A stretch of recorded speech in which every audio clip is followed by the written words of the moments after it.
There's big trouble in the big city. Crime is out of control. Vice runs wild. Gangsters have joined forces to squeeze the town dry. And only one cop is smart enough, honest enough, or tough enough to stop him. He's so good, Hollywood's decided to make a movie about him. Who is he? Who else? He's Dick Tracy.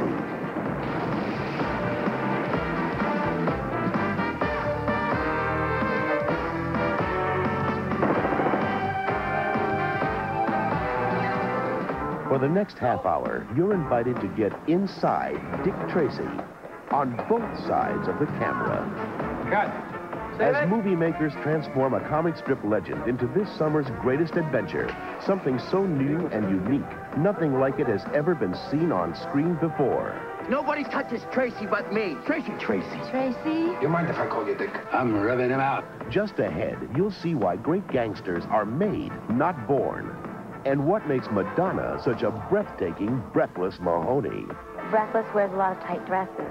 You'll find out how this kid became this kid, and why director and star Warren Beatty wears so many different hats on the job, including the world's most famous yellow fedora. Action, laughter, and surprising tricks of the movie-making trade.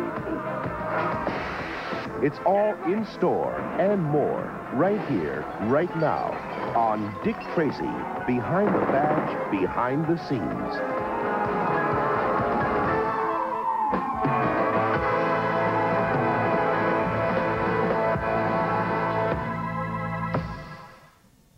Good deal, guys. This is now Tracy's point of view. Tracy and the bad guys come out. Car's gonna move. You're on a studio street in Hollywood where something magic is happening. Oscar winner Warren Beatty and a group of gifted filmmakers are literally bringing a comic strip to life for the new action comedy adventure, Dick Tracy. Extra, extra! Tracy battles mode! When Dick Tracy cracks down on crime in the movies, he cracks down hard, and gangsters who get in his way don't like it a bit. I want Dick Tracy dead! Big Boy Caprice plots to get rid of Tracy, but Tracy's got other plans. You're sloppy, big boy. You're under arrest. Get him out of here, boys. It's the world's greatest detective versus the city's most dangerous crime boss. There was one Napoleon, one Washington, one me. And may the best man win. You tell me you're an officer of the law. I am the law.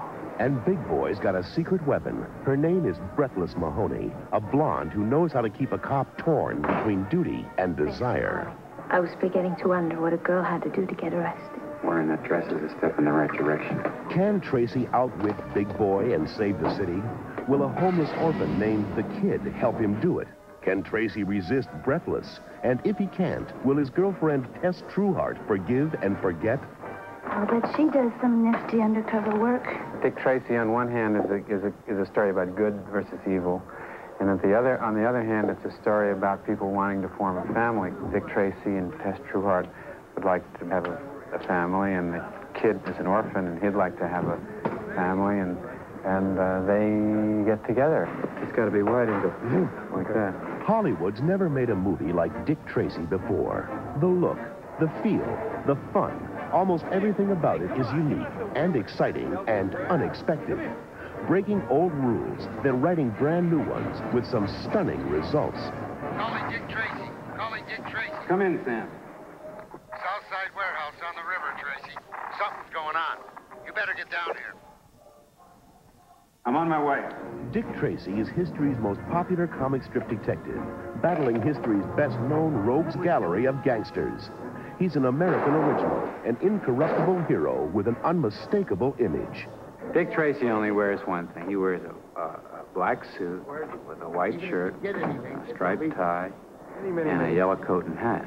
Tracy owns 2 suits. You know what my name's got, do you? Yeah. Otherwise you can't reach it. Both like this.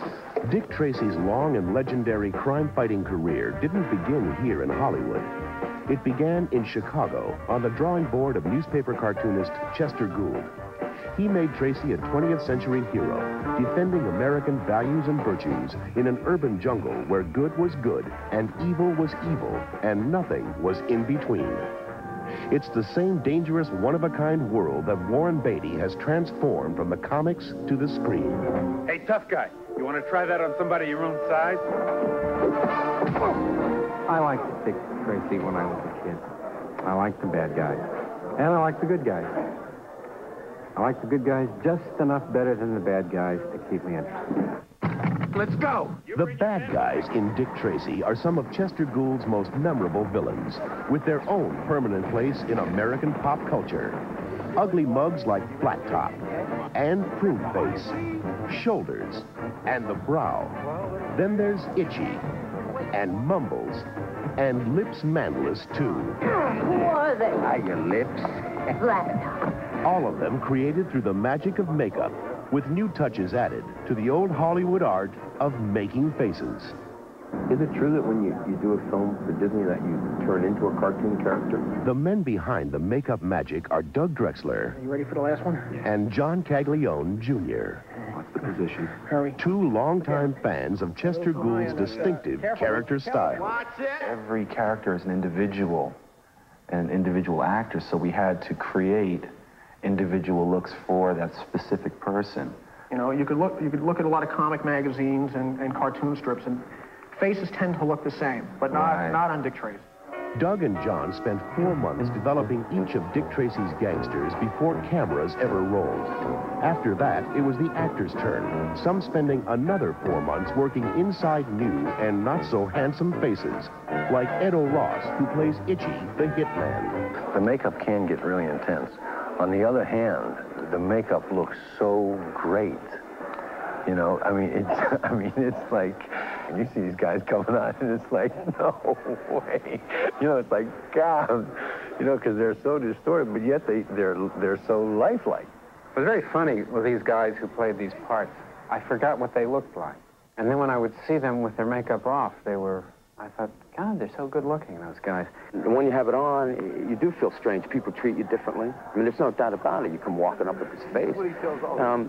If a person doesn't know you, the first thing they see is this, and that's the way they treat you. Actor William Forsythe prepared for his role as Flat Top by spending long, uncomfortable hours in the makeup chair each and every morning, day after day. I have 3.5 hours, you know, people putting glue and rubber all over me, so it puts me in a perfect mood, like to play a killer. The makeup artists did the impossible. Those cartoon characters came alive. The ultimate compliment to Doug and John's makeup comes from Jean Gould O'Connell, Chester Gould's daughter. Jean literally grew up with her father's mob of gangsters. She says visiting the set of Dick Tracy and coming face to face with Flat Top, Itchy, and all the rest was like a reunion of old friends. It's marvelous watching them because this is their life right now, and they're living the part. Oh, if only my father could see this, he would be prouder than proud. Where there's gangsters, there's crime. Okay, here we go, guys. And where there's crime, there's action. Just as much of it behind the scenes as there is in the movie itself. Action. Here we go. All right. Get up. Elaborate action sequences required total teamwork, a complicated co-creation of the director, the cast and crew, stunt people, and explosives experts, each contributing to Dick Tracy's inventive, spectacular, and highly stylized special effects.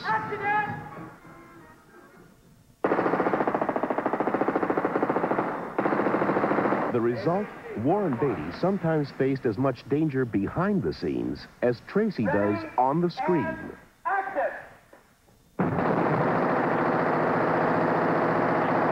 And an exploding police car seemed to fall uncomfortably close to Beatty's back. They saw that shot and they said, this is fantastic, and you didn't flinch. It was incredible. This car flipped over in back of you. The truth is, I never heard it. I never saw it. I didn't know when it happened. My machine gun was making so much noise, and I had earplugs in, and I think I came quite close to death, but I didn't know it. So that's why I didn't flinch. Coming up, Madonna makes a new kind of music, while filmmakers bring Chester Gould's comic strip world to life, recreated on screen like nothing you've ever seen before.